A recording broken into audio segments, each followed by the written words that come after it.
Hi friend, welcome back to my channel. Today I will show you how is it look like when we travel from Prince George, Canada to on the way to Whitehorse, Canada in Yukon province. And right now I check out the hotel room and I will go direct to uh, uh, straight to Alaska. But the next day today I will drive around 12 hours and let's go. And early in the morning the street is very beautiful and the side in uh, the north of America. uh, you see it's very beautiful. I drive a lot. I drive more than 12 hours a day until the until it get dark.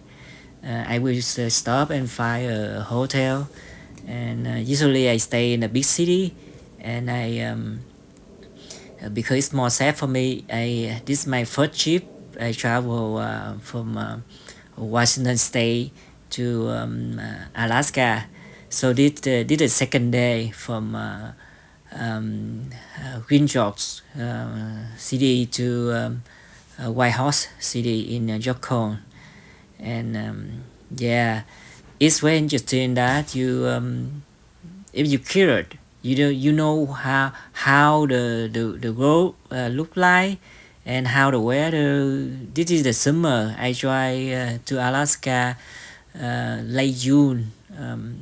10 today is June 27th 2025, and I'm very excited. I didn't feel tired, and I just keep driving and very enjoyable.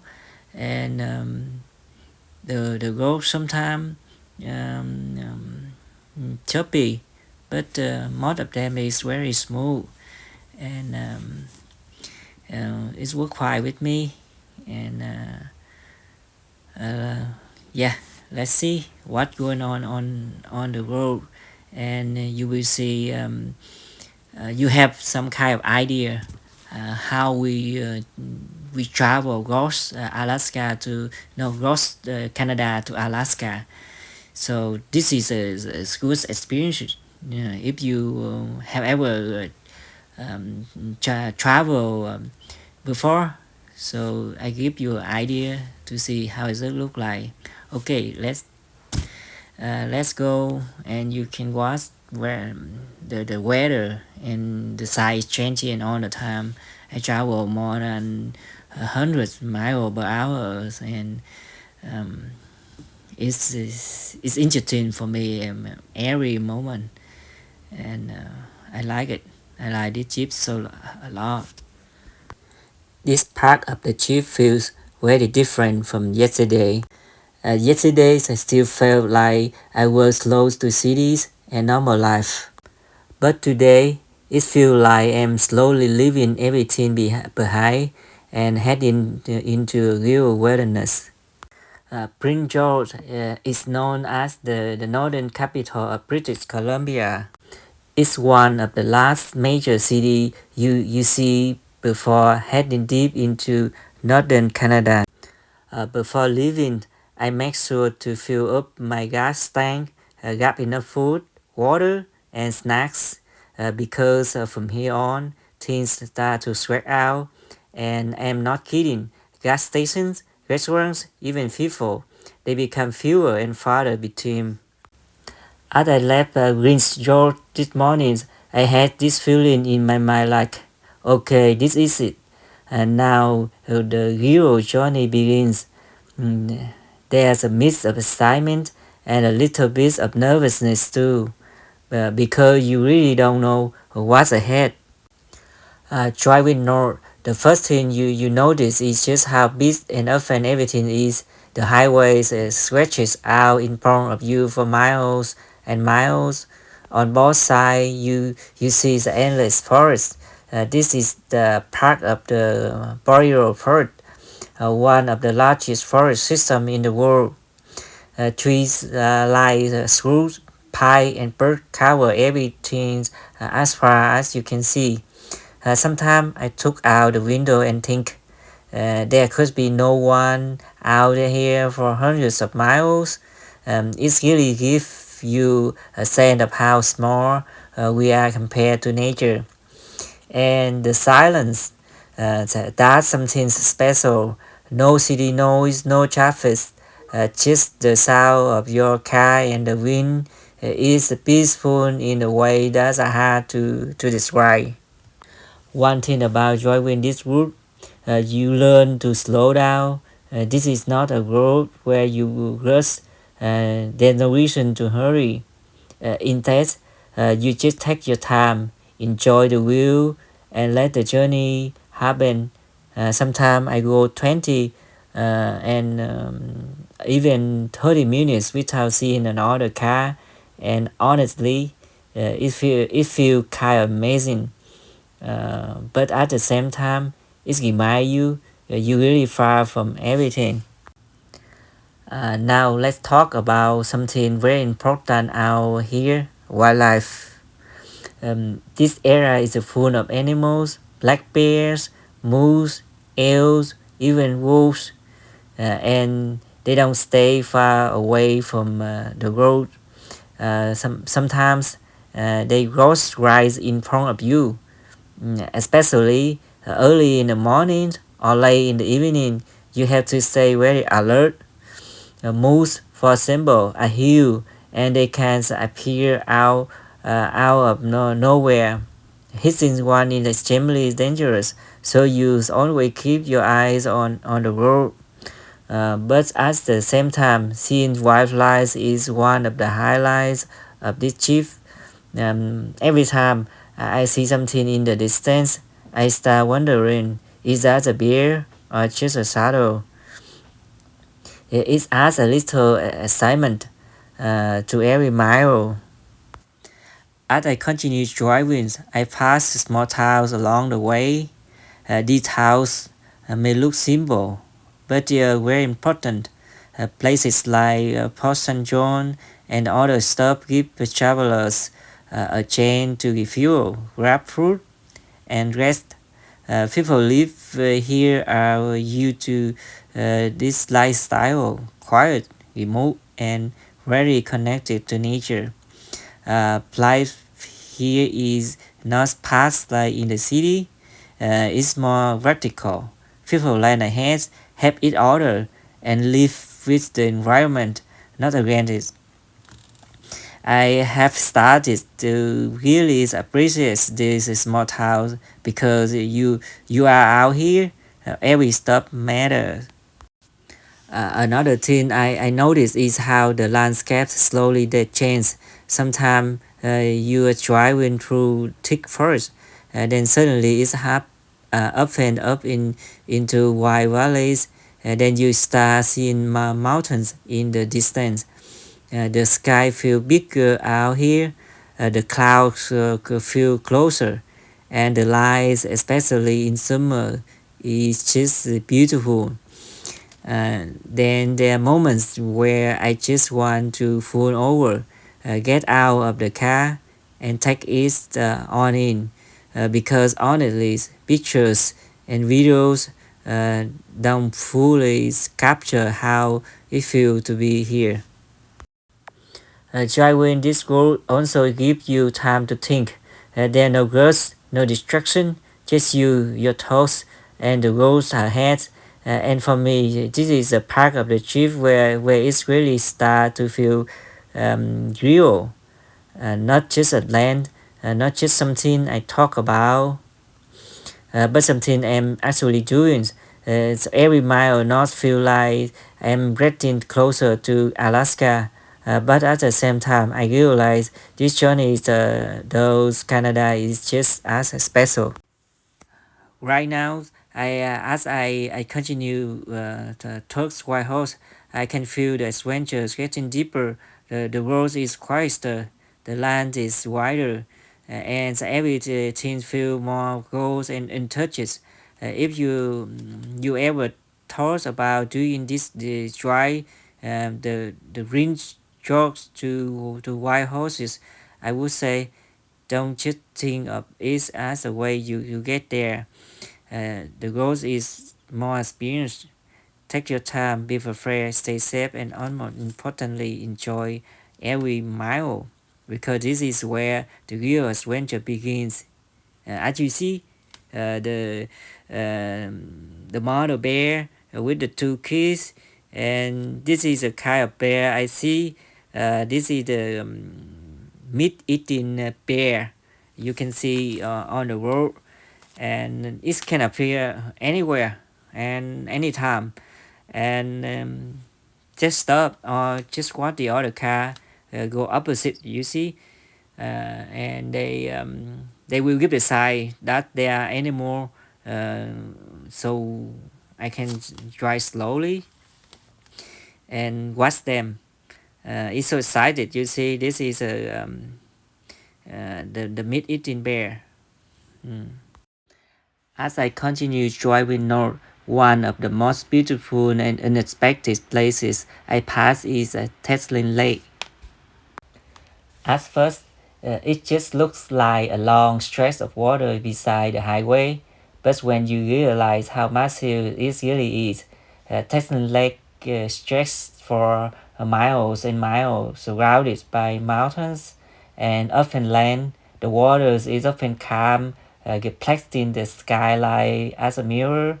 It feels quiet, almost untouched. But what makes this place even more special is not just the lake, it's the wildlife around it. This area is known for bears, especially during the warmer months. And I drive along the road, I start paying more attention to the side of the highway, and then you may see them like bear, sometimes even grassy bears out in the open grass fields near the lake. They come here to feed, walking slowly, focused, completely calm, like belong here, and we are just passing through their world. Seeing a bear in the wild like this is something very different from a zoo. There are no pens, no distance, just nature, real powerful. At first, it's exciting. Your heart starts beating faster. You grab your camera, try to capture the moment, but at the same time, there's a deep respect. You realize how strong and unpredictable these animals are. The grass along the Teslin Lake is rich, and during this time of year, it attracts wildlife. Bears come out to eat, especially early in the morning or later in the evenings. That's why this stretch of road is known as one of the best places to spot them. But driving here, you also learn something important. Slow down, not just for safety, but to really see what's around you. If you go too fast, you miss everything. This place isn't about rushing, it's about watching, observing, and appreciating. But in real life, you have job in your hometown, and you have to run with your time, and with that amount of time, you don't have time to slow down. Usually, you have to go very fast. That's a problem. Testing lakes feel like a quiet pause in the journey, a place where nature shows itself in a simple but powerful way. Still water, open lands, and wild animals living freely. I stopped by this restaurant. I have dinner, and it's around 8 p.m. But you see the sky is still clear and look like it's just in the afternoon, but this is in the evening, so I keep driving to Whitehorse. This is my destination for today. And as I continue driving, leaving the lakes behind, and I keep thinking moments like this are the reason people travel thousands of miles, not just to reach Alaska, but to experience the places like this along the way. Some people ask me, why don't you drive up the highway with me, with the wild places like this, and drive up the highways is not a good idea because I travel alone. So I just my purpose is to catch halibut in Alaska. So travel a long way, more than 2.5 thousand miles is everything in here, in my opinion. As I'm driving past Teslin Lake, this stretch of road is actually known by a lot of local and travelers for one thing, bears, and not just one or two, but sometimes multiple bears along the same highway. People who drive in this route often talk about it, especially in the summer, when the grass along the roadside is fresh and full of nutrients. Bear come out to feed. Uh, there has been many times when drivers counted 5, even 10 bears in a single drive past Tetlin Lake. Imagine that you are just driving minding on your business, and very few minutes there are not a bear on the side of the road. Sometimes, if you are lucky or unlucky, you may see a grizzly beast, slow, powerful, and racy parties. They don't really care about the cars. They are used to people passing through, and they just keep eating, walking, living their life. But locals always say the same things. Don't get too comfortable, because even if they look calm, they are still wild animals. Um, there has been incidents where people stop too close, try to get photos, or got out their cars, and that's when things become dangerous. That's why you are seeing signs along the road, warnings about wildlife. So driving past the Tetin Lakes is kind of a strange feelings. It's beautiful, peaceful, but at the same time, there's been a awareness that you are in the real wilderness. You are not at the zoo. You are not in the city park. You are in the place where nature still runs and the rules. Um, and honestly, that's what makes it so unforgettable. Another thing people don't realize, this highway is also one of the lakes in Yukon where a lot of animal collision happen. Moose, caribou, even bears, they cross the roads without warnings. In park, most wildlife incidents in uh, Yukon happen on highway like this one, and if you hit the moose, it's not like hitting a small animal. It can destroy your car instantly. And that's why when you drive in here, you see sign everywhere warning about wildlife. And what's interesting is they are not hunting. Most of the time, they just eating grass. It may look very strange, but this is actually very normal. In the spring, early summer, fresh grass and plants as one of the first food sources available. After a long winter, bears come out of hibernation really hungry, and their body needs something easy to digest. So they spend a lot of time right here along the highway eating grass, dandelions, and other lands. And the reason you see them near the road is because the grass here grows faster, it gets more sunlight, and it's softer and more nutritious. That's why drivers often spot bears just a few feet away from the road.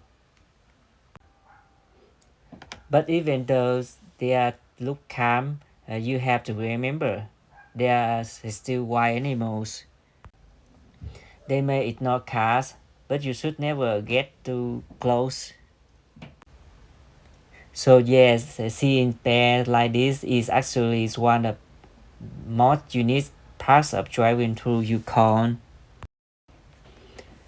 It's not a zoo, it's not control, it's a real nature happening right in front of you.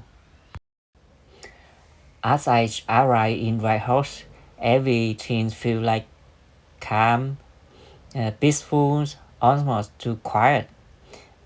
It's a small north city surrounded by mountains and forests, the kind of place where life moves slowly and nature feels very close.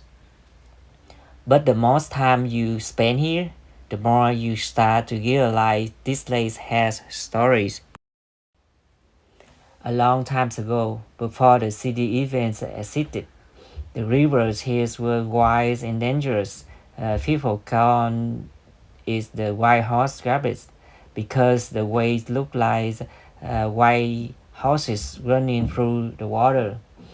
Travelers who passed through said the sound of the rivers at night was powerful and almost like something alive. Today, the rapids are grown, replaced by a dam. The water is calm now, but the name stayed. And maybe some of the feelings stay too. Not far from here sits the old SS Klondike, a historic ship that once carried cargo along the Yukon River. But during the day, it looks like a museum. But at night, it feels different. Some workers and visitors have said they hear footsteps inside, even when no one is there. Others talk about lights turning on by themselves, the strange feelings that someone is watching. No one can rule anything, but the stories are still told. And there's the sky. White Horses is one of the best places in the world to see the aurora borealis, the northern lights. Green waves moving slowly across the night sky. It's beautiful, peaceful, but sometimes people say they see lights that don't move like the aurora, faster, sharper, harder to attain. Maybe it's just nature, or maybe it's something else. And when you leave the city, when you drive out into the wilderness, that's when you feel it's the most. No sound, no people, just endless forest. And for a moment, it feels like you are not alone, uh, not because you seen anything, but because this land still feels wild, untouched, and full of stories. White horses may look quiet, but when you listen closely, you realize it's not just a lace, It's a place with the past, with mystery, and with something you can feel even you can't explain it. It's very late at night right now. I chose 1,000 more than 300 kilometers. Now I looking for hotels nearby the highway, and I stay one night over here. And this is not very good hotels. The smell I don't like it. I don't expect like this hotels, but I know it the smell is not good. Um, After I pay, so uh, okay, just it's just a night, so it's okay with me, and I stay here, and um, and I will go early in the morning, so it's okay for me. Now I will show you how the hotel look like in this is a I uh, I found a cheapest price in here, so I think that's because um, the feeling is not very good with the hotels, but on the other thing is everything's okay here. People here friendly, and it's they're good, and the environment here also good. So uh,